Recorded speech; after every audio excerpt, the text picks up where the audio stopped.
അനന്തരം 6-ാം മാസത്തിൽ ഗലീലായിൽ നസറേത്ത് പട്ടണത്തിൽ ദാവീദ് വംശജനായ യൗസേപ്പ് എന്ന പേരുള്ള ഒരുവന് വിവാഹം നിശ്ചയിച്ചിരുന്ന കന്യകയുടെ അടുക്കലേക്ക് ഗബ്രിയേൽ മാലാഖ ദൈവസന്നിധിയിൽ നിന്ന് അയക്കപ്പെട്ടു.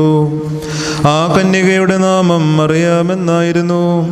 മാലാഖ അവളുടെ അടുക്കൽ വന്ന് അവളോട്, കൃപ നിറഞ്ഞവളെ, നിനക്ക് സമാധാനം, സ്ത്രീകളിൽ അനുഗ്രഹിക്കപ്പെട്ടവളെ, ഞങ്ങളുടെ കർത്താവ് നിന്നോടുകൂടെ എന്ന് പറഞ്ഞു.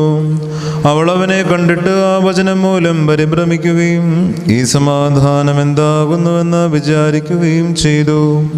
മാലാഖ അവളോട് പറഞ്ഞു, മറിയമേ, നീ ഭയപ്പെടേണ്ട, എന്തെന്നാൽ ദൈവസന്നിധിയിൽ നിന്ന് നിനക്ക് കൃപ ലഭിച്ചിരിക്കുന്നു. ഇതാ, നീ ഗർഭം ധരിച്ച് ഒരു പുത്രനെ പ്രസവിക്കും.